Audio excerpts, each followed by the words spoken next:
বাবা, প্রতিদিন তুমি গাছ লাগাও কেন?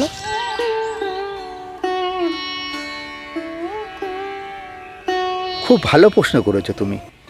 চলো আজ তোমাকে এর উত্তর দেব।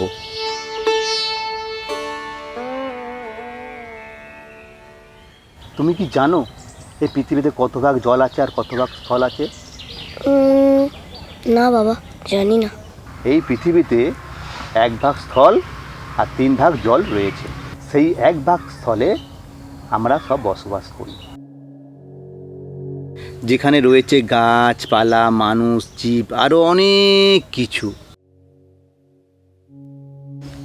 এইগুলো আমাদের সব পৃথিবীরই অংশ। জানো, এর মধ্যে গাছপালার ভূমিকাই অনেক বেশি। এই গাছপালা আছে বলেই আমাদের পৃথিবীতে অক্সিজেনের অভাব হয় না। সত্যি বাবা, গাছ আমাদের অক্সিজেন দেয়?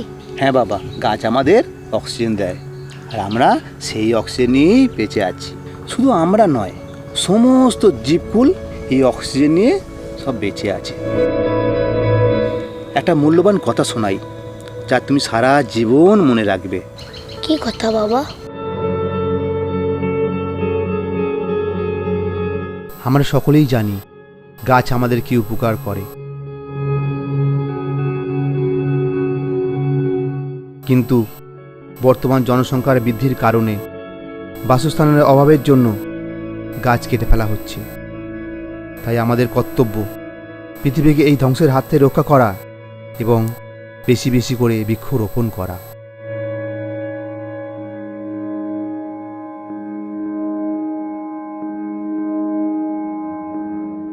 অথচ মানুষ তার বিন্দুমাত্র গুরুত্ব দেয় না।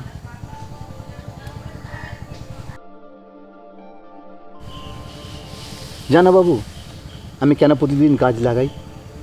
কেন বাবা? গাছ লাগানো একটা ভালো কাজ। যে গাছটা তুমি লাগাবে একদিন সে বড় হবে। একদিন ওই গাছের নিচে কোনো ক্লান্ত মানুষ একটু নিজের ছায়া খুঁজে নেবে, কিংবা ওই গাছের ফল পাতা খেয়ে অনেক পশু পাখি বেঁচে থাকবে।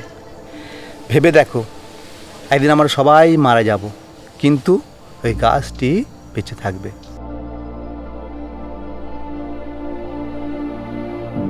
ভেবে দেখো তুমি কত ভালো কাজ করলে।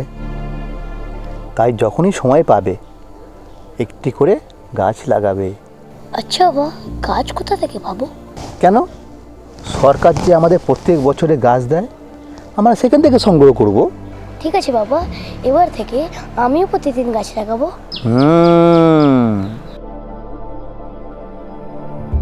প্রিয় নবী হযরত মুহাম্মদ বলেছেন, তোমরা বৃক্ষরোপণ করো অথবা কোনো শস্য উৎপাদন করো এবং তা থেকে কোনো মানুষ কিংবা পাখি অথবা পশু ভক্ষণ করে, তবে তা উৎপাদনকারীর জন্য সদকা স্বরূপ গণ্য হবে।